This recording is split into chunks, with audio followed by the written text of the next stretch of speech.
मारू ताने ऊटा सुरगांदा लैना इस जवाने ऊटा सुरगांदा लैना इस जवाने ऊटा सुरगांदा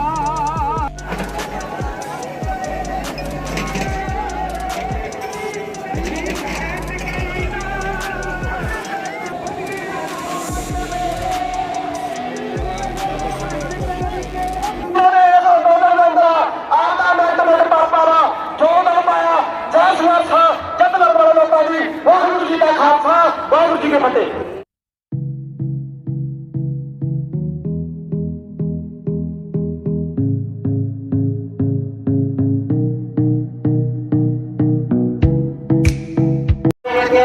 और देश के विच अपने मंत्रियों दी धारां नूं भेजा कि कानून जिस गल्लों मारे ने एक कानून किसानों वास्ते वधिया ने उन्हां लई ही बनाए गए ने क्योंकि लंबे समय के कानून ने इन्हां नूं बदलण दी लोड़ है।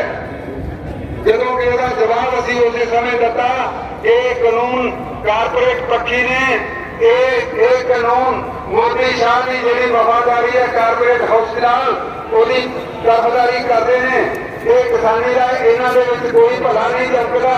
ਇਹਨਾਂ ਕਾਨੂੰਨਾਂ ਨੂੰ ਜੇ ਕਾਨੂੰਨ ਬਣਾਉਣੇ ਸੀ ਤਾਂ ਸਾਨੂੰ ਕਿਸਾਨਾਂ ਨੂੰ ਪੁੱਛਿਆ ਜਾਣਾ ਸੀ। ਕਿਸਾਨਾਂ ਦੀ ਇਹੋ ਜਿਹੇ ਕਾਨੂੰਨ ਬਣਾਉਣ ਦੀ ਕੋਈ ਮੰਗ ਨਹੀਂ ਸੀ। ਇੱਥੋਂ ਤੱਕ ਉਹ ਬੀਜੇਪੀ ਦਾ ਜਿਹੜਾ ਆਪਦਾ ਕਿਸਾਨ ਮੋਰਚਾ ਹੈ ਉਹਦੀ ਵੀ ਕੋਈ ਮੰਗ ਨਹੀਂ ਸੀ। ਇਸ ਲਈ ਇਕੱਠੋ ਲਿਆ ਕੇ ਸਾਡੇ ਤੇ ਥੋਪੇ ਗਏ ਨੇ। ਇਹਨਾਂ ਕਾਨੂੰਨਾਂ ਨੂੰ ਆਪਣਿਆਂ ਨੂੰ ਵਾਪਸ ਲਿਆ ਜਾਣਾ ਚਾਹੀਦਾ ਹੈ। ਇੱਕ ਵੀ ਸਿਆਸੀ ਪਾਰਟੀ ਦਾ ਆਗੂ ਆਪਣੀ ਸਟੇਜ ਤੇ ਚੜ੍ਹ ਦਿੱਤਾ। ਸਾਡਾ ਮੁੱਦਾ ਮੇਰਾ खेती कानून साडे खेत मजदूरां दी रोटी साडा जिहड़ा बोर्ड दी मंगां तुहाडे सामने जिहड़े 2 रुपए नूं आलू लैके तुहानूं 50 रुपए घरां च दिंदे आ जिहड़ा 3 रुपए दा कंडा 103 नूं तुहानूं दिंदे आ ਉਹ ਜਿਹੜਾ ਚੋਰੀ ਸਵਾਵਾਂ ਵਾਲਾ ਕਾਨੂੰਨ ਹੈ ਉਹ ਤਾਂ ਹੈ ਹੀ ਨਹੀਂ ਪੂਰੇ ਖਿਲਾਫ ਬੇਖਤਾ ਕਿਸਾਨ ਨੂੰ ਛੇੜਿਆ ਜਾਣਾ ਕਿਸਾਨ ਦੇ ਨਾਲ 80% ਵਸਤੂ ਖਰੀਦਣਾ ਤੇ ਜਿਹੜਾ ਖਪਤ ਰਿਹਾ ਸਭ ਤੋਂ ਪਹਿਲਾਂ ਭਾਰਤ ਤੇ ਪੈਣਾ ਹੋ ਰਿਹਾ। ਚੀਨ ਦਾ ਕਰੋਨਾ ਹੋ ਰਿਹਾ। ਵਾਇਰਸ ਵੱਖੋ ਵੱਖਰੇ ਆ। ਕਿਹੜੇ ਕਿਰਤੀ ਲੋਕਾਂ ਨੂੰ ਕਰੋਨਾ ਹੋਇਆ? ਜਿਹੜੇ ਵੱਟਿਆਂ ਬੰਨਾਂ ਤੇ ਘਾਹ ਖੋਦਿਆਂ ਨੂੰ ਕੋਈ ਕਰੋਨਾ ਨਹੀਂ ਹੋਇਆ। ਜਿਹੜੇ ਦਸਾਂ ਦੀ ਕਿਰਤ ਕਰਦੇ ਆ ਉਹਨਾਂ ਨੂੰ ਕਰੋਨਾ ਨਹੀਂ ਹੋਇਆ। ਕਰੋਨਾ ਹੋਇਆ ਕੋਠੀਆਂ ਵਾਲਿਆਂ ਨੂੰ ਜਿਹਨੇ ਮੂੰਹ ਬੰਦ ਕਰ ਲਏ ਆਕਸੀਜਨ ਤੋਂ ਮੂੰਹ ਫੇਰ ਲਿਆ ਟੱਕਾ ਤੋਰਾ ਕਰਨਾ ਬੰਦ ਕਰਤਾ। ਕਰੋਨਾ ਦੀ ਲੜਾਈ ਦੇ 3 ਸਾਧਨ ਆ ਆਕਸੀਜਨ ਇਮਿਊਨਿਟੀ ਪਾਵਰ ਵਧਾਉਣੀ ਤੇ ਮਿਹਨਤ ਮਸ਼ੱਕਤ ਕਰਨੀ ਕਿਸੇ ਤਰ੍ਹਾਂ ਦੀ ਕਰੋ। ਉੱਥੇ ਬਾਰਡਰਾਂ ਤੇ ਅਸੀਂ ਗਏ ਆ ਕਹਿੰਦੇ ਤੁਹਾਡੇ ਦੇ ਪਰਚੇ ਦੇਣੇ ਕਰੋਨਾ ਦੇ ਭਰਾਓ। ਜਿੱਦਣ ਦੇ ਦਿੱਲੀ ਦੇ ਬਾਰਡਰਾਂ ਤੇ ਗਏ ਆ ਦਿੱਲੀ ਤੋਂ ਕਰੋਨਾ ਭਜਾਤਾ ਕਿਸਾਨਾਂ ਮਜ਼ਦੂਰਾਂ ਨੇ। ਕਰੋਨਾ ਨਹੀਂ ਰਿਹਾ ਉੱਥੇ। ਕਰੋਨਾ 90% ਰਿਕਵਰੀ ਤੋਂ ਵੱਧ ਕੇ 98.5% ਹੋ ਗਿਆ। ਇਹ ਸਾਨੂੰ ਚੁੱਪ ਕਰਾ ਕੇ ਅੰਦਰ ਹੀ ਵੜ ਕੇ ਇਹਨਾਂ ਕਾਲੇ ਕਾਨੂੰਨਾਂ ਨਾਲ ਸਾਡੀ ਭਵਿੱਖ ਤਬਾਹ ਕਰਨਾ ਚਾਹੁੰਦੇ ਸੀ। ਤੁਸੀਂ ਬਹਾਦਰ ਹੋ।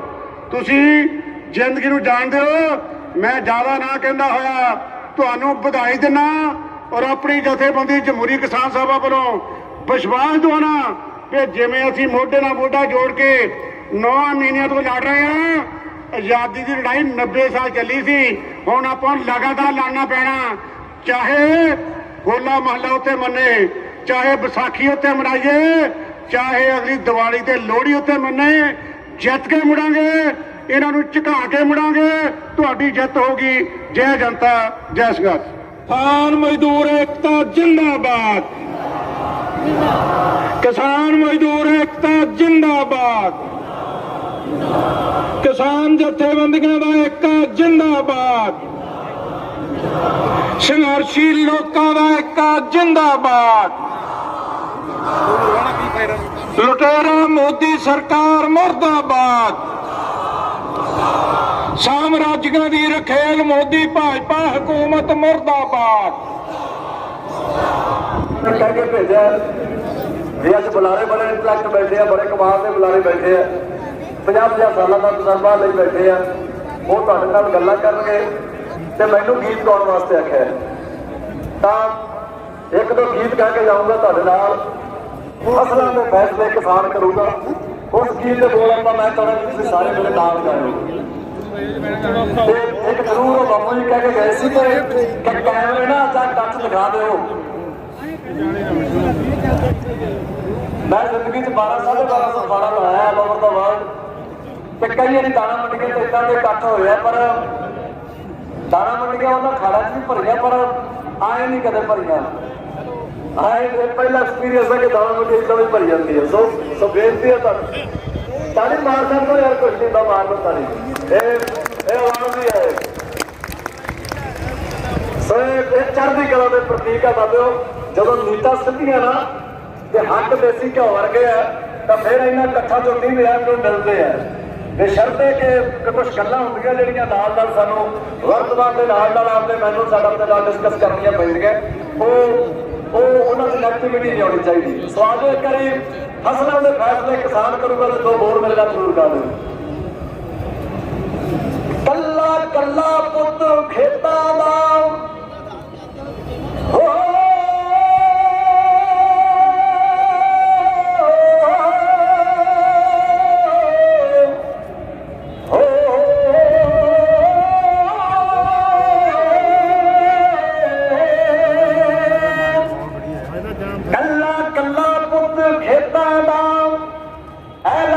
ਕਰੂਗਾ, ਤੈਨੂੰ ਦਿੱਲੀ ਇਕੱਠ ਪਰੇਸ਼ਾਨ, ਕੱਲਾ ਕੱਲਾ ਪੁੱਤ ਖੇਤਾਂ ਦਾ ਐਲਾਨ ਕਰੂਗਾ, ਤੈਨੂੰ ਦਿੱਲੀ ਇਕੱਠ, ਨੀ ਤੇਰੇ ਤਖਤਾਂ ਨੂੰ ਕੱਚ ਦੇ, ਤਖਤਾਂ ਨੂੰ ਕੱਚ ਦੇ ਸਮਾਨ ਕਰੂਗਾ, ਪਰ ਫਸਲਾਂ ਦੇ ਫੈਸਲੇ ਮੈਂ ਕਿਹਾ ਫਸਲਾਂ ਦੇ ਫੈਸਲੇ ਅਸੀਂ ਹੱਕ ਦੀ ਲੜਾਈ, ਹਾਂ ਅਸੀਂ ਹੱਕ ਦੀ ਲੜਾਈ ਹੱਕ ਨਾਲ ਲੜਾਂਗੇ, ਅਸੀਂ ਜਿੱਤਾਂਗੇ ਤੇਗ ਤੇਗ ਫਤਿਹ ਪੜਾਂਗੇ, ਅਸੀਂ ਹੱਕ ਦੀ ਲੜਾਈ ਹੱਕ ਨਾਲ ਲੜਾਂਗੇ, ਅਸੀਂ ਜਿੱਤਾਂਗੇ ਤੇਗ ਤੇਗ ਫਤਿਹ, ਵਰੀ ਰਾਹ ਸਾਰੇ ਧਰਮਾਂ 'ਚ ਏਕਾ ਹੋ ਗਿਆ, ਹਾਏ ਏਕਾ ਹੋ ਗਿਆ। ਇੱਥੇ ਇਸ ਗੱਲ ਨੂੰ ਬੁੱਝ ਲਿਓ, ਇਹ ਵੋਟਾਂ ਨੋਟਾਂ ਦੇ ਮਸਲੇ ਹੁੰਦੇ ਆ ਜਦੋਂ ਸਾਨੂੰ ਧਰਮਾਂ ਜਾਤਾਂ ਦੇ ਨਾਂ ਤੇ ਲੜਾਉਂਦੇ ਆ ਲੋਕ। ਇਹ ਸਾਡੀ ਯੂਨੀਅਨ ਤਾਂ ਬਣਦੀ ਹੈ, ਯੂਨਿਟੀ ਤਾਂ ਬਣਦੀ ਹੈ ਸਾਡੀ, ਤਾਈਓ ਹੈ ਜੇ ਅਸੀਂ ਬਾਬਿਓ ਕਿ ਇੱਥੇ ਲੱਗਦਾ ਕਿ ਸਾਡੇ ਗੁਰਦੁਆਰੇ ਮੰਦਿਰ ਮਸੀਤਾਂ ਹੈ ਜੱਫੀਆਂ ਪਾਈ ਬੈਠੇ ਆ। ਮੈਂ ਹਮੇਸ਼ਾ ਜਦੋਂ ਗੱਲ ਕਹਿੰਦਾ ਹੁੰਦਾ ਕਿ ਯਾਰ ਕਿ ਜਦੋਂ ਅਸੀਂ ਲੜਦੇ ਹਾਂ ਨਾ ਧਰਮਾਂ ਦੇ ਨਾਂ ਤੇ, 2 ਐਗਜ਼ਾਮਪਲਾਂ ਨੇ, 2 ਉਦਾਹਰਨਾਂ ਮਾਰ ਲਿਓ, ਦੋ ਉਦਾਹਰਨਾਂ ਨੇ। ਇੱਕ ਤਾਂ ਇਹ ਕਹਿਆ ਕਰੋ ਕਿ ਜੇ ਸਾਡੀ ਬਣਦੀ ਨਹੀਂ ਅਸੀਂ ਅਲੱਗ-ਅਲੱਗ ਹੈ, ਤਾਂ ਫਿਰ ਹਰਮੰਦਰ ਸਾਹਿਬ ਦੀ ਨਿਆਓ ਸਾਈ ਮੀਆਂ ਮੀਰ ਜੀ ਤੋਂ ਕਿਉਂ ਰਖਵਾਈ ਗੁਰੂ ਸਾਹਿਬਾਨ ਨੇ? ਉਹ ਤਾਂ ਮੁਸਲਮਾਨ ਸੀ, ਅੱਲਾ ਅੱਲਾ ਕਰਦਾ ਹੈ, ਰੱਬ ਦਾ ਬੰਦਾ ਲਾਹੌਰ ਤੋਂ ਤੇ ਹਰਮੰਦਰ ਸਾਹਿਬ ਦੀ ਨਿਆਓ ਰੱਖ ਕੇ ਗਿਆ। ਇਸੇ ਤਰ੍ਹਾਂ ਹਰਿਓਮ ਨਮੋ ਨਾਰਾਇਣ ਨਾਰਾਇਣ ਕਰਦੇ ਸੀ, ਤੇ ਪਾਤਸ਼ਾਹ ਨੇ ਯਾਰ ਚਾਂਦਨੀ ਚੌਂਕ ਸੀਸ ਦਿੱਤਾ ਆਪਣਾ। ਸੋ ਆ 2 ਉਦਾਹਰਨਾਂ ਨੇ। ਇੱਥੇ ਸਾਈ ਮੀਆਂ ਮੀਰ ਹੋਣੇ, ਇੱਥੇ ਸਾਡੇ ਗੁਰੂ ਸਾਹਿਬਾਨ, ਇੱਥੇ ਕਸ਼ਮੀਰੀ ਪੰਡਤ। ਲੱਗਦਾ ਨਹੀਂ ਕਿ ਸਾਰੇ ਐਨ ਗਲਬਕੜੀਆਂ 'ਚ ਇੱਕ ਦੂਜੇ ਦੇ। ਸੋ ਆ ਬੁੱਝਣ ਦਾ ਵੇਲਾ ਹੈ, ਪ੍ਰੈਕਟੀਕਲੀ ਅੱਖਾਂ ਨਾਲ ਪਰਖਣ ਦਾ ਵੇਲਾ ਹੈ, ਆਪਰ ਤੱਕ ਦੇਖਣ ਦਾ ਵੇਲਾ ਹੈ, ਇਹਨੂੰ ਮਹਿਸੂਸ ਕਰਨ ਦਾ ਵੇਲਾ ਹੈ। ਸੋ ਜਦੋਂ ਤੱਕ ਇਹ ਇੱਕੇ ਰਹਿਣਗੇ ਬਾਬੇ, ਸਬਰ ਰਹਿਣਗੇ, ਉਦੋਂ ਤੱਕ ਕੋਈ ਭਾਈ ਦਾ ਲਾਲ ਇਹਨਾਂ ਮੂਹਰੇ ਅੱਖ ਚੱਕ ਨਹੀਂ ਚੱਕ ਸਕਦਾ। ਆਜੋ ਇਸੇ ਗੱਲ ਨੂੰ ਲੈ ਕੇ ਲਿਖਿਆ ਸੀ ਕਿ ਮਰੀ ਰਾਹੇ ਸਾਰੇ ਧਰਮਾਂ 'ਚ ਏਕਾ ਹੋ ਗਿਆ, ਉਹ ਰੱਬਾ ਏਕਾ ਹੋ ਗਿਆ, ਮਰੀ ਰਾਹੇ ਸਾਰੇ ਧਰਮਾਂ 'ਚ ਏਕਾ ਹੋ ਗਿਆ, ਹੁਣ ਤੇਰੇ ਨਾਲ ਗੱਲ ਇਨਸਾਨ ਕਰੂਗਾ। ਇਹਨਾਂ ਨੂੰ ਪ੍ਰੋਬਲਮ ਸੀ ਨਾ ਵੀ ਸਾਡੇ ਨਾਲ ਸਿੱਖ ਗੱਲ ਕਰਦਾ ਹੈ, ਜਾਂ ਸਾਡੇ ਨਾਲ ਕੋਈ ਖਾਲਿਸਤਾਨੀ ਗੱਲ ਕਰਦਾ ਹੈ, ਜਾਂ ਸਾਡੇ ਨਾਲ ਹਿੰਦੂ ਗੱਲ ਕਰਦਾ ਹੈ, ਸਾਡੇ ਨਾਲ ਮੁਸਲਮਾਨ। ਉਹ ਕਹਿੰਦਾ ਯਾਰ ਯਾਬੀ ਨਵੇੜ ਤੂੰ, ਤੇਰੇ ਨਾਲ ਗੱਲ ਹੀ ਹੁਣ ਇਨਸਾਨ ਕਰੂਗਾ। ਹੁਣ ਤੇਰੇ ਨਾਲ ਗੱਲ ਇੱਕ ਇਨਸਾਨ ਕਰੂਗਾ, ਤੈਨੂੰ ਦਿੱਲੀ ਇਕੱਠ ਪਰੇਸ਼ਾਨ ਕਰੂਗਾ, ਪਰ ਫਸਲਾਂ ਦੇ ਫੈਸਲੇ, ਪਰ ਫਸਲਾਂ ਦੇ ਫੈਸਲੇ, ਉਹ ਮੈਂ ਕਿਹਾ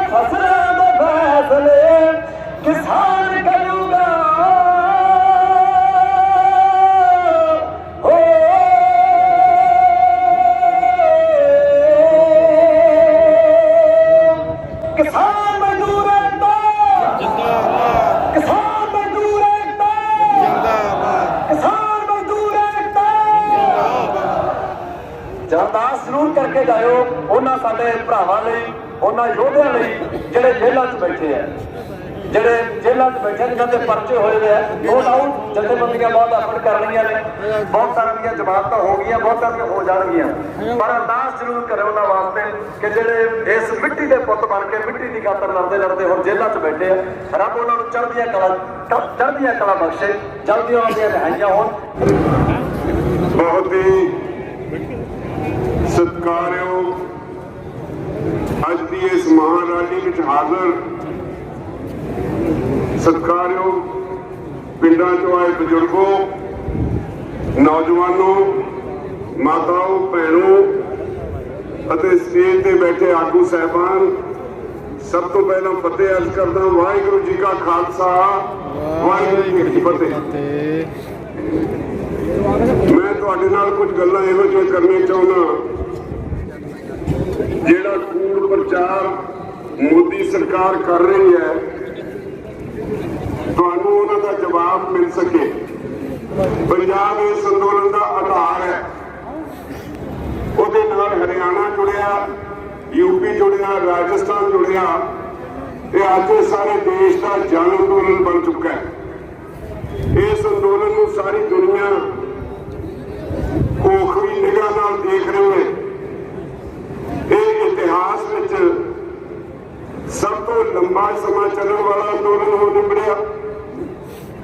ਇਹ ਅੰਦੋਲਨ ਇਤਿਹਾਸ ਵਿੱਚ ਸਭ ਤੋਂ ਸ਼ਾਂਤਮਈ ਅੰਦੋਲਨ ਹੋ ਨਿਬੜਿਆ। ਇਸ ਅੰਦੋਲਨ ਨੇ ਨਵੇਂ ਪਿਰਤਾਂ ਪਾਈਆਂ, ਜਿਵੇਂ ਸਮਾਜ ਵਿੱਚ ਨਵੀਆਂ ਤਬਦੀਲੀਆਂ ਲਿਆਉਣੀਆਂ, ਲੋਕਾਂ 'ਚ ਅਵੇਅਰਨੈਸ ਆਈ ਹੈ, ਬਹੁਤ ਕੁਝ ਬਦਲੇਗਾ। ਇਸ ਅੰਦੋਲਨ ਤੋਂ ਘਬਰਾਈ ਮੋਦੀ ਸਰਕਾਰ ਤੁਹਾਡੇ ਤੇ ਤਰ੍ਹਾਂ ਨਾਲ ਤਸ਼ੱਦਦ ਕਰਨ ਤੇ ਉਤਰ ਆਈ ਹੈ। ਮੈਂ ਆਪਣੀ ਗੱਲ ਸ਼ੁਰੂ ਕਰਨ ਤੋਂ ਪਹਿਲਾਂ ਇੱਕ ਗੱਲ ਕਹਿਣਾ ਚਾਹਾਂਗਾ। ਅੱਜ ਇੱਕ ਨਵਾਂ ਦੌਰ ਸ਼ੁਰੂ ਹੋਇਆ ਮੋਦੀ ਸਰਕਾਰ ਵੱਲੋਂ ਤਸ਼ੱਦਦ ਦਾ। ਸਾਡੇ ਘਰਾਂ ਵਿੱਚ ਜਿਹੜੇ ਲੋਕ ਲੰਗਰ ਦਾ ਸਮਾਨ ਉੱਥੇ ਪਹੁੰਚਾਉਂਦੇ ਨੇ, ਜਿਹੜੇ ਲੋਕ ਕਿਸੇ ਤਰ੍ਹਾਂ ਦੀ ਮਦਦ ਦੇਣ ਜਾਂਦੇ ਨੇ, ਜਾਂ ਸਾਡੇ ਨੌਜਵਾਨ ਬੱਚੇ ਨੇ, ਉਹਨਾਂ ਨੂੰ ਤਰ੍ਹਾਂ ਦੇ ਨੋਟਿਸ ਆ ਰਹੇ ਨੇ। ਮੈਨੂੰ ਪਤਾ ਹੈ, ਮੇਰੀ ਜਾਣਕਾਰੀ 'ਚ ਹੈ, ਮੋਦੀ ਦੀ ਦਿੱਲੀ ਪੁਲਿਸ ਨੇ ਬਹੁਤ ਸਾਰੀਆਂ ਬਿਨਾਂ ਨਾਂ ਦੇ FIR ਦਰਜ ਕੀਤੀਆਂ ਹੋਈਆਂ। ਤੁਹਾਨੂੰ ਨੋਟਿਸ ਬੁਲਾ ਕੇ ਸੱਦਿਆ ਜਾਂਦਾ ਹੈ ਤੇ ਉੱਥੇ ਬੁਲਾ ਕੇ ਕਹਿ ਦਿੱਤਾ ਜਾਂਦਾ ਹੈ ਤੇਰੇ ਤੇ ਫਲਾਣਾ ਪਰਚਾ ਦਰਜ ਹੈ, ਨਾ ਤੁਹਾਡਾ ਉਹਦੇ 'ਚ ਲਿਖ ਦਿੱਤਾ ਜਾਂਦਾ ਹੈ ਤੇ ਉਹਦੀ ਇਨਵੈਸਟੀਗੇਸ਼ਨ 'ਚ ਸ਼ਾਮਲ ਹੋ। ਇਸ ਲਈ ਮੈਂ ਸਾਰੇ ਕਿਸਾਨਾਂ ਨੂੰ, ਸਾਰੇ ਮਜ਼ਦੂਰਾਂ ਨੂੰ ਸਪਸ਼ਟ ਕਰ ਦੇਣਾ ਚਾਹੁੰਦਾ, ਕੋਈ ਪਰਵਾਹ ਨਾ ਕਰੋ। ਕਿਸੇ ਨੂੰ ਕੋਈ ਨੋਟਿਸ ਆਉਂਦਾ ਹੈ, ਉਹਦੀ ਕਾਪੀ ਇੱਕ ਸਾਡੇ ਕੋਲ ਭੇਜ ਸਕਦੇ ਹੋ, ਭੇਜ ਦਿਓ। ਕਿਸੇ ਨੇ ਜਾ ਕੇ ਪੁਲਿਸ ਅੱਗੇ ਪੇਸ਼ ਨਹੀਂ ਹੋਣਾ। ਪਰ ਜੇ ਕਿਤੇ ਦਿੱਲੀ ਪੁਲਿਸ ਵਾਲੇ ਗਲਤੀ ਕਰ ਲੈਂਦੇ ਨੇ, ਤੁਹਾਡੇ ਕੋਲ ਆ ਕੇ ਤੁਹਾਨੂੰ ਗ੍ਰਿਫਤਾਰ ਕਰਨ ਦੀ ਕੋਸ਼ਿਸ਼ ਕਰਦੇ ਨੇ, ਉੱਥੇ ਸਾਰਾ ਪਿੰਡ ਉਹਦਾ ਵਿਰੋਧ ਕਰੋ।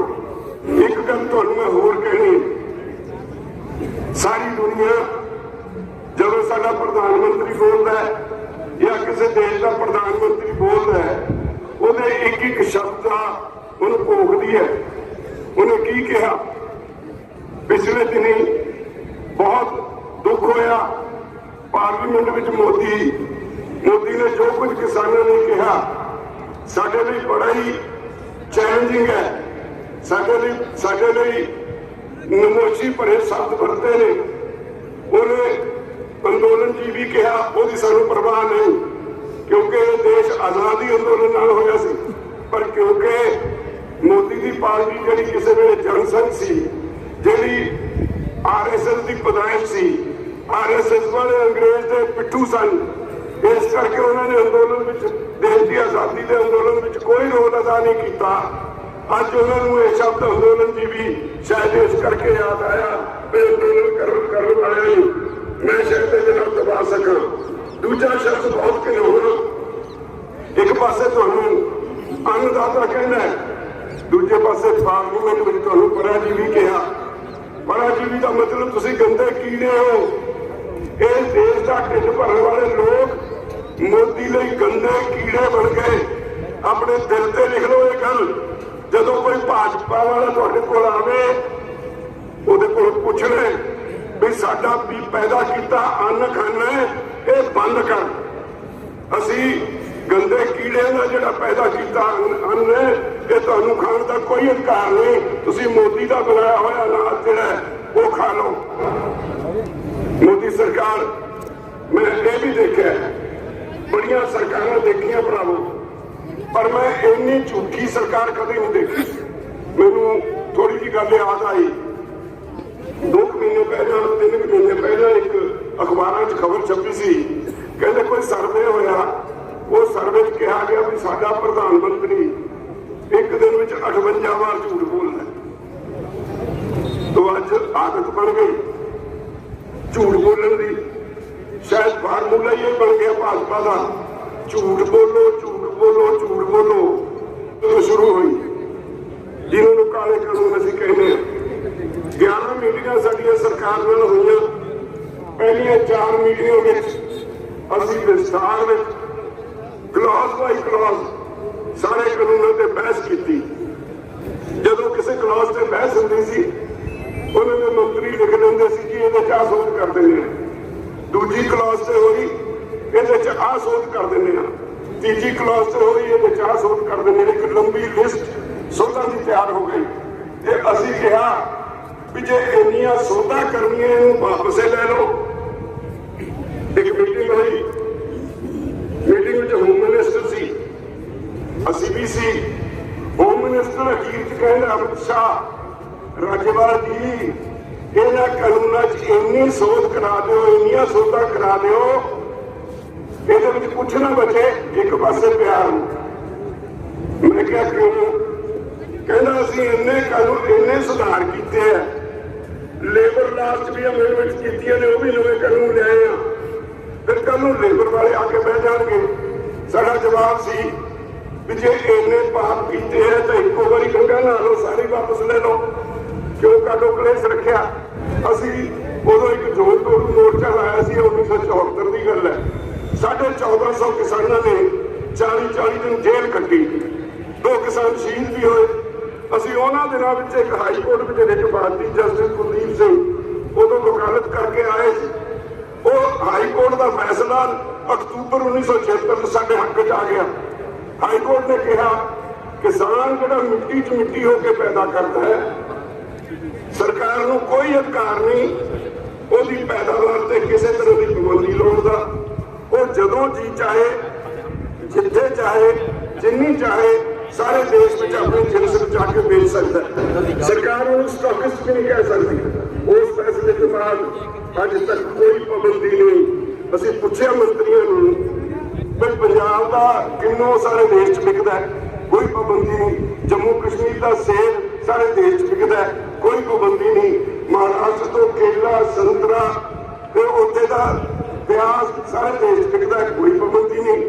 ਬਿਹਾਰ ਤੋਂ ਝੋਨਾ 700, 800, 900 ਖਰੀਦ ਕੇ ਵਪਾਰੀ ਇੱਥੇ ਪੰਜਾਬ ਦੇ ਕਿਸਾਨਾਂ ਦੇ ਨਾਂ ਤੇ 1888 ਵੇਚ ਲੈਂਦਾ ਹੈ, ਕੋਈ ਪਾਬੰਦੀ ਨਹੀਂ। ਤੁਸੀਂ ਕਿਹੜਾ ਨਵਾਂ ਕੰਮ ਕੀਤਾ ਹੈ? ਪਾਬੰਦੀ ਤਾਂ ਪਹਿਲਾਂ ਹੀ ਹੈ ਨਹੀਂ। ਉਹ ਝੂਠ ਬੋਲਣ ਦੇ ਲੱਕ ਬੰਨੇ ਇੱਕੋ ਕਹਿੰਦੇ ਨੇ ਵੀ ਦੇਖੋ ਜੀ ਇਸ ਕਾਨੂੰਨ ਨਾਲ ਕਿਸਾਨਾਂ ਦਾ ਬਹੁਤ ਭਲਾ ਹੋਏਗਾ। ਅਸੀਂ ਵਿਚੋਲੀਆ ਕੱਢ ਦਿੱਤਾ। ਅਸੀਂ ਪੁੱਛਿਆ ਪਹਿਲਾਂ ਵਿਚੋਲੀਏ ਦੀ ਡੈਫੀਨੇਸ਼ਨ ਦੱਸੋ। ਪੰਜਾਬ ਵਿੱਚ ਦੁਨੀਆ ਦਾ ਬਿਹਤਰੀਨ ਮੰਡੀਕਰਨ ਢਾਂਚਾ ਹੈ।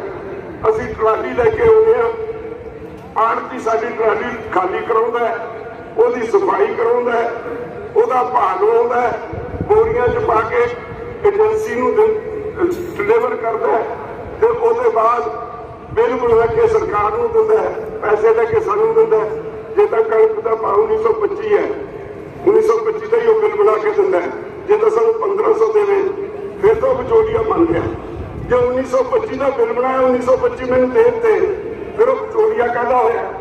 ਵਿਚੋਲੀਏ ਤਾਂ ਤੁਸੀਂ ਲਿਆ ਰਹੇ ਹੋ। ਅੰਬਾਨੀਆਂ ਅਡਾਨੀਆਂ ਨੂੰ, ਵੱਡੇ ਵੱਡੇ ਕਾਰਪੋਰੇਟ ਹਾਊਸਿਸ ਨੂੰ ਵਿਚੋਲੀਏ ਦੇ ਤੌਰ ਤੇ ਇੱਥੇ ਲਿਆ ਰਹੇ ਹੋ। ਉਹਨਾਂ ਦੇ CEO, ਉਹਨਾਂ ਦੇ ਮੁਲਾਜ਼ਮ ਉਹ ਵਿਚੋਲੀਏ ਦਾ ਕੰਮ ਕਰਨਗੇ। ਇਹ ਵੀ ਕੋਈ ਦੁੱਖ ਨਹੀਂ। ਤਾਂ ਅਸੀਂ ਇੱਕ ਗੱਲ ਤੇ ਇਹਨਾਂ ਨੂੰ ਭਰਾਵੋ ਪਹੁੰਚਾਇਆ। ਪਰ ਮੈਂ ਜਾਣਕਾਰੀ ਵੀ ਦੱਸਾਂ, ਅੱਜ ਸਰਕਾਰ ਕੋਲ ਤੁਹਾਡੇ ਇਹ ਜਥੇਬੰਦੀਆਂ ਦੇ ਡੈਲੀਗੇਸ਼ਨ ਨਾਲ ਬੈਠ ਕੇ ਗੱਲ ਕਰਨ ਲਈ ਇੱਕ ਵੀ ਦਲੀਲ ਹੈ ਨਹੀਂ। ਝੂਠ ਤੇ ਲੱਗ ਪੈਂਦੇ ਆ। ਅਸੀਂ ਜਦੋਂ 4 ਵਾਰੀ ਬਹਿਸ ਕਰ ਲਈ, 5ਵੀਂ ਵਾਰੀ ਅਸੀਂ ਪੁੱਛਿਆ ਸਾਨੂੰ ਦੱਸ ਸਕਦੇ ਹੋ ਤੁਸੀਂ ਕੀ ਕਹਿਣਾ ਚਾਹੁੰਦੇ ਹੋ। ਜਦੋਂ ਨਾ ਬੋਲੇ, ਸਾਡੇ ਵਿੱਚੋਂ ਇੱਕ ਸੱਜਣ ਨੇ ਯੈਸ ਔਰ ਨੋ ਲਿਖ ਕੇ ਫਾਈਲ ਪੂਰੇ ਕਰਤੀ, ਸਾਰੇ ਨੇ ਲਿਖ ਕੇ ਫਾਈਲ ਪੂਰੇ ਕਰਤੀ, ਪਰ ਅਸੀਂ ਸਾਰੇ ਚੁੱਪ ਕਰਕੇ ਬੈਠ ਗਏ। 1 ਘੰਟਾ ਅਸੀਂ ਮੌਨ ਰੱਖਿਆ, ਭਈ ਸਰਕਾਰ ਦੱਸੇ ਇਹਦੇ ਵਿੱਚ ਗਲਤ ਕੀ ਹੈ ਜੋ ਅਸੀਂ ਕਹਿੰਦੇ ਆ, ਇਹ ਠੀਕ ਕੀ ਹੈ ਜਿਹੜਾ ਸਰਕਾਰ ਕਹਿੰਦੀ ਹੈ। ਸਾਨੂੰ ਸਾਡੇ ਕੋਲ ਪੱਲੇ ਤਾਂ ਪਾਵੇ। ਸਰਕਾਰ ਵਾਲੇ ਸਾਨੂੰ ਬੁਲਾਉਂਦੇ ਜ਼ਰੂਰ ਹੈ, ਪਰ ਸਾਡੀ ਗੱਲ ਦਾ ਜਵਾਬ ਕੋਈ ਨਹੀਂ ਸੀ ਦਿੰਦੀ। 1 ਘੰਟਾ ਚੁੱਪ ਰਹੇ।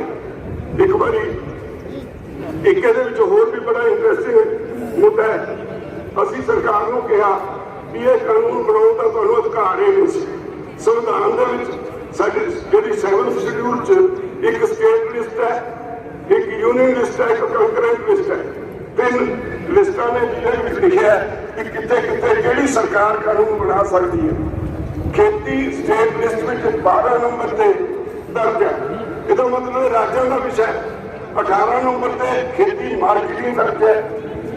ਔਰ ਇਸੇ ਤਰ੍ਹਾਂ ਜਿਹੜਾ ਇਹਨਾਂ ਨੇ ਕਿਹਾ ਵੀ ਅਸੀਂ ਵੀ ਕੰਕਰੈਂਟ ਲਿਸਟ 33 ਨੰਬਰ ਤੇ ਜਿਹੜੀ ਆਈਟਮ ਦਰਜ ਹੈ ਉਹਦੇ ਕਾਨੂੰਨ ਬਣਾਇਆ। ਅਸੀਂ ਕਿਹਾ ਵੀ ਤਾਂ ਤੁਸੀਂ ਬਣਾਏ ਵਪਾਰ ਵਾਸਤੇ ਦਾ ਨਾ ਹੀ ਕਾਨੂੰਨ ਦਾ ਵਪਾਰ ਨਾਲ ਸੰਬੰਧਿਤ ਹੈ। ਇਹ ਜੇ 33 ਨੰਬਰ ਤੇ ਵੀ ਬਣਾਇਆ, ਉਹਦੇ ਸ਼ਬਦ ਫੂਡ ਸਟਾਕ ਲਿਖਿਆ। ਅਸੀਂ ਫੂਡ ਸਟਾਕ ਨਹੀਂ ਪੈਦਾ ਕਰਦੇ, ਫੂਡ ਗ੍ਰੇਨ ਪੈਦਾ ਕਰਦੇ ਹਾਂ। ਅਸੀਂ ਦਾਣੇ ਪੈਦਾ ਕਰਦੇ ਹਾਂ। ਕਣਕ ਫੂਡ ਗ੍ਰੇਨ ਹੈ, ਆਟਾ ਫੂਡ ਸਟਾਕ ਹੈ। ਉਹ ਅਸੀਂ ਆਟਾ ਨਹੀਂ ਸਿੱਧਾ ਪੈਦਾ ਕਰਦੇ, ਅਸੀਂ ਪੈਦਾ ਕਰਦੇ ਹਾਂ ਕਣਕ ਦੇ ਦਾਣੇ। ਉਹ ਫੂਡ ਗ੍ਰੇਨ ਹੈ, ਤੁਸੀਂ ਉਹਦਾ ਕਾਨੂੰਨ ਨਹੀਂ ਬਣਾ ਸਕਦੇ। ਅਸੀਂ ਪੈਟੀ ਪੈਦਾ ਕਰਦੇ ਹਾਂ, ਝੋਨਾ ਪੈਦਾ ਕਰਦੇ ਹਾਂ, ਚਾਵਲ ਸਿੱਧੇ ਨਹੀਂ ਪੈਦਾ ਕਰਦੇ। ਚਾਵਲ ਫੂਡ ਸਟਾਕ ਹੈ ਤੇ ਜਿਹੜਾ ਝੋਨਾ ਹੈ ਉਹ ਫੂਡ ਗ੍ਰੇਨ ਹੈ। ਤੁਸੀਂ ਇਹ ਕਾਨੂੰਨ ਬਣਾ ਨਹੀਂ ਸਕਦੇ। ਉਹ ਫਿਰ ਨਹੀਂ ਮੰਨੇ। ਇੱਕ ਮੀਟਿੰਗ 'ਚ ਮੈਂ 7 ਪਾਰਲੀਮੈਂਟ ਵਿੱਚ ਜਵਾਬ ਦਿੱਤੇ ਹੋਏ ਇਸ ਮੰਤਰੀ ਦੇ ਉਮਰ ਤੇ ਉਹ ਕੱਢ ਕੇ ਲੈ ਗਿਆ। ਇੱਕ ਸਵਾਲ ਜਿਹੜਾ ਪਾਰਲੀਮੈਂਟ 'ਚ ਉਹਨੇ ਜਵਾਬ ਦਿੱਤਾ ਹੈ, ਉੱਥੇ ਅਸੀਂ ਕਹਿੰਦੇ ਰਹੇ ਵੀ ਆਹ ਤੁਸੀਂ ਫਲਾਨੀ ਤਰੀਕ ਨੂੰ ਫਲਾਨਾ MP ਇੰਨਾ ਨੰਬਰ ਸਵਾਲ, ਉਹਦੇ ਜਵਾਬ 'ਚ ਕਿਹਾ ਵੀ ਖੇਤੀ ਸਟੇਟ ਸਬਜੈਕਟ ਹੈ। ਇੰਨਾ ਨੰਬਰ ਸਵਾਲ ਫਲਾਨਾ MP ਇੰਨੀ ਤਾਰੀਖ ਨੂੰ ਤੁਸੀਂ ਕਿਹਾ ਐਗਰੀਕਲਚਰ ਮਾਰਕੀਟਿੰਗ ਜਿਹੜਾ ਉਹ ਸਟੇਟ ਸਬਜੈਕਟ ਹੈ। 7 ਦੇ 7 ਪੜ੍ਹ ਕੇ ਸੁਣਾਏ। ਅਸੀਂ ਵਪਾਰ ਕਰਨ ਨਹੀਂ ਮੰਡੀ 'ਚ ਜਾਂਦੇ, ਅਸੀਂ ਆਪਣੀ ਫਸਲ ਵੇਚਣ ਜਾਂਦੇ ਹਾਂ, ਮਾਰਕੀਟਿੰਗ ਲਈ ਜਾਂਦੇ ਹਾਂ। ਅਸੀਂ ਵਪਾਰੀ ਨਹੀਂ। ਇਸ ਕਰਕੇ ਤੁਸੀਂ ਇਹ ਕਾਨੂੰਨ ਨਹੀਂ ਬਣਾ ਸਕਦੇ। ਤਾਂ ਜਦੋਂ ਅਸੀਂ ਇਹ ਉਹਨਾਂ ਦੇ ਸਾਹਮਣੇ ਰੱਖਿਆ ਤੇ ਫਿਰ ਉਹਨਾਂ ਨੂੰ ਕੋਈ ਜਵਾਬ ਨਹੀਂ ਆਇਆ। ਉੱਠ ਕੇ ਦੂਜੇ ਕਮਰੇ ਚਲੇ ਗਏ। ਸਾਨੂੰ ਕਹਿੰਦੇ ਚਲੋ ਦੇਖੋ ਜੀ ਤੁਸੀਂ ਆਪਸ ਵਿੱਚ ਬਾਤਚੀਤ ਕਰ ਲਓ। ਮੁੜ ਕੇ 4 ਘੰਟੇ ਨਹੀਂ ਆਏ। ਸਰਕਾਰ ਦੀ ਸਥਿਤੀ ਇਹ ਹੋਈ ਪਈ ਹੈ ਕਿ ਤੁਹਾਡੇ ਜਿਹੜੇ ਜਥੇਬੰਦੀਆਂ ਦੇ ਆਗੂ ਨੇ ਜਦੋਂ ਤੁਹਾਡਾ ਕੇਸ ਪੇਸ਼ ਕਰਦੇ ਨੇ, ਇਹਨਾਂ ਕੋਲ ਜਵਾਬ ਕੋਈ ਨਹੀਂ। ਮੈਂ ਇੱਕ ਗੱਲ ਤੁਹਾਨੂੰ ਸਾਰਿਆਂ ਨੂੰ ਕੀ ਛੋੜ ਕਹਿਣੀ ਚਾਹਾਂਗਾ, ਇਹ ਲੜਾਈ ਅੱਜ ਸਿਰਫ ਕਿਸਾਨ ਦੀ ਲੜਾਈ ਨਹੀਂ। ਬਹੁਤ ਖੁਸ਼ੀ ਦੀ ਗੱਲ ਹੈ ਵੀ ਪੰਜਾਬ ਦੇ ਆਮ ਜਨਤਾ ਇਸ ਗੱਲ ਨੂੰ ਸਮਝ ਚੁੱਕੀ ਹੈ। ਅੱਜ ਇਹ ਜਨ ਅੰਦੋਲਨ ਬਣ ਗਿਆ। ਸਾਰੇ ਦੇਸ਼ ਵਿੱਚ ਹੀ ਸਾਰੀ ਦੁਨੀਆ ਦੀ ਇਸ ਅੰਦੋਲਨ ਤੇ ਅੱਖ ਹੈ। ਸਾਰੀ ਦੁਨੀਆ ਨੂੰ ਭੋਗ ਰਹੀ ਹੈ। ਮੇਰੀ ਤੁਹਾਨੂੰ ਬੇਨਤੀ ਹੈ ਵੀ ਅੱਗੇ ਹਾਲੀ ਦਾ ਸਮਾਂ ਆ ਗਿਆ। ਇੱਕ ਸਰਕਾਰ ਇਹ ਵੀ ਭਾਗੀਦਾਰ ਆ ਰਹੀ ਹੈ ਕਿ ਇਹ ਤੋਂ ਲੋਕ ਉੱਠ ਕੇ ਚਲੇ ਜਾਣਗੇ, ਹਾਲੀ ਦੇ ਕੰਮ ਦੇ ਰੁੱਝ ਜਾਣਗੇ। ਅਸੀਂ ਜਿਹੜੇ ਤੁਸੀਂ ਫੈਸਲੇ ਕੀਤੇ ਉਹਨਾਂ ਦਾ ਸਵਾਗਤ ਕਰਦੇ ਹਾਂ ਵੀ ਪਿੰਡਾਂ ਵਿੱਚੋਂ 10 ਬੰਦਿਆਂ ਦਾ ਜਥਾ ਜਾਏਗਾ, ਉਹਨਾਂ ਦੇ ਲੋਕ ਕੰਮ ਸੰਭਾਲਣਗੇ ਤੇ ਜਦੋਂ ਉਹਦੇ ਨਵੇਂ ਦਲ ਚੜੇਗੇ ਉਹ ਫਿਰ ਵਾਪਸ ਆਉਣਗੇ। ਮੇਰੀ ਤੁਹਾਨੂੰ ਬੇਨਤੀ ਹੈ ਸਰਕਾਰ ਨੂੰ ਇਹ ਮੌਕਾ ਅਸੀਂ ਨਹੀਂ ਦੇਣਾ। ਜਦੋਂ ਤੱਕ ਕਾਨੂੰਨ ਵਾਪਸ ਨਹੀਂ ਹੁੰਦੇ ਉਦੋਂ ਤੱਕ ਅਸੀਂ ਉੱਥੋਂ ਨਹੀਂ ਉੱਠਾਂਗੇ। ਔਰ ਜਿੰਨਾ ਤੁਸੀਂ ਪਿੰਡਾਂ 'ਚ ਬੈਠੇ ਹੋ, ਜਿਹੜੇ ਉੱਥੇ ਬੈਠੇ ਨੇ ਉਹਨਾਂ ਦਾ ਕੰਮ ਸੰਭਾਲਣ ਦੀ ਜ਼ਿੰਮੇਵਾਰੀ ਤੁਸੀਂ ਆਪ ਲਓ। ਔਰ ਇਹ ਤੁਹਾਡੇ ਭਵਿੱਖ ਦਾ ਸਵਾਲ ਹੈ, ਤੁਹਾਡੇ ਬੱਚਿਆਂ ਦਾ ਸਵਾਲ ਹੈ। ਇੱਕ ਗੱਲ ਹੋਰ ਇਸ ਅੰਦੋਲਨ ਨੇ ਨਵੀਂ ਜਿਹੜੀ ਸਾਡੇ ਲਈ ਦਿੱਤੀ ਹੈ ਉਹ ਇਹ ਹੈ ਵੀ ਬੜਾ ਬਦਨਾਮ ਕੀਤਾ ਜਾ ਰਿਹਾ ਸੀ ਸਾਡੇ ਯੂਥ ਨੂੰ। ਇਹ ਜੀ ਨਸ਼ੇੜੀ ਹੋ ਗਏ। ਜਿੱਦਣ ਦਾ ਅੰਦੋਲਨ ਸ਼ੁਰੂ ਹੋਇਆ ਕਿਸੇ ਦੁਕਾਨ ਤੇ ਕਦੇ ਖਬਰ ਨਹੀਂ ਪੜੀ ਵੀ ਫਲਾਣਾ ਜਗ੍ਹਾ ਕੋਈ ਮੁੰਡਾ ਨਸ਼ਾ ਕਰਕੇ ਮਰ ਗਿਆ।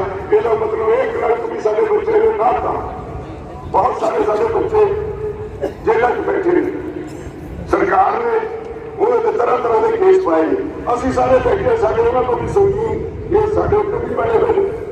ਕੋਈ ਪਰਵਾਹ ਨਹੀਂ। ਉਹਨਾਂ ਦੇ ਸਾਰੇ ਕੇਸ ਲੜ ਰਹੇ, ਕੋਈ 45 ਉਹਦੀ ਜ਼ਮਾਨਤ ਹੋ ਗਈ, ਸਾਰੇ ਕੇਸ ਲੜਾਂਗੇ। ਪਰ ਤੁਹਾਨੂੰ ਸਾਰਿਆਂ ਨੂੰ ਬੇਨਤੀ ਹੈ, ਇਹਨਾਂ ਨੂੰ ਹੁਣ ਨੋਟਿਸ ਆਉਂਦੇ ਹੈ, ਉਹਦੀ ਬਿਲਕੁਲ ਪਰਵਾਹ ਨਾ ਕਰੋ, ਤਕੜੇ ਹੋਵੋ। ਇਹ ਅੰਦੋਲਨ ਜਿੱਤਾਂਗੇ, ਜਿੱਤਾਂਗੇ, ਜਿੱਤਾਂਗੇ। ਧੰਨਵਾਦ। ਕਾਰਸ਼ੀਲ ਕਿਸਾਨ ਜਥੇਬੰਦੀਆਂ ਦਾ ਏਕਾ ਜਿੰਦਾਬਾਦ, ਭੈਣਾਂ ਰਲੀਆਂ ਭਰਾਵਾਂ ਸੰਗ, ਰਲ ਕੇ ਜਿੱਤਾਂਗੇ ਹੱਕੀ ਜੰਗ। ਭੈਣਾਂ ਰਲੀਆਂ ਭਰਾਵਾਂ ਸੰਗ, ਭੈਣਾਂ ਰਲੀਆਂ ਭਰਾਵਾਂ ਸੰਗ, के जितांगे हक्की जंग। निकाल के जाऊंगा।